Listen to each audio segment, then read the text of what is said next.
Anshe Chesed. Happy Chanukah. All right, so the Dvar Torah for today is going to be about the Hashmonaei dynasty and how they messed up. So we know the Hashmonaim as brave heroes who fought against the Greeks and achieved independence. Turns out history is actually more complicated than that. And the independence was quasi-independent, a lot of political alliances and intrigue. So I just want to talk about the Hashmonaei dynasty and how things went wrong. We know that the rabbis criticized them for taking both the kahuna and the kingship, and they did everything that royals all over the world do with their crazy machinations. So I want to just talk a little bit about what happened. It's fascinating, and we cannot cover it all because there's so much drama. Okay, so starting with Shimon, who was the last Hashmonaei remaining, he meets his end. He is assassinated by his son-in-law, Tommy, at the instigation of his son-in-law, and his sons are also murdered. And the next king we have John Hyrcanus, and then the next king, I think it was his son, Aristobulus I. He jailed his three brothers and his mother, and he allowed his mother to starve to death. So great guy. When he died, his widow freed the three brothers, and one of them, Alexander Eunaeus, became king and also Kohen Gadol.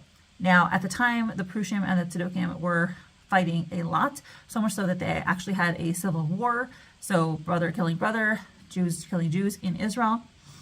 After Alexander Eunaeus, we have his wife, Salome Alexandra, so there was a queen. Her brother was actually Shimon ben Shetach, which is fascinating in terms of Jewish geography. Now, after Salome Alexandra, we had their son, Hyrcanus II, but he only reigned 3 months before his brother started fighting with him. His brother was Aristobulus II. Then we had this guy named Antipater mixing in, and he takes Hyrcanus aside, and then Aristobulus ends up being poisoned in Rome. Then Aristobulus' younger son, Antigonus, he cuts off Hyrcanus' ears so that he can't be Kohen Gadol. Then the Romans appoint Herod, who later executes Aristobulus III.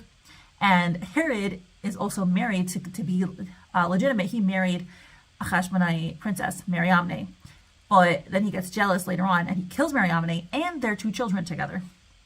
So a great dad. And then the last remaining Hashmonaei was Hyrcanus II, who had been kind of hiding out in Bavel, but then Herod invited him back. He's like, it's gonna be great, come back here. He goes back, and guess what? It's not great. Herod kills him. And that's the last of the Hashmonaei line. So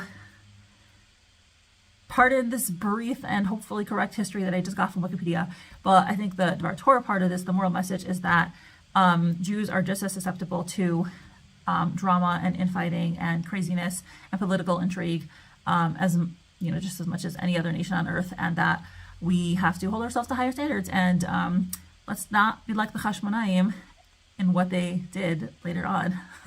Let's be like the OG generation of the Hashmonaim.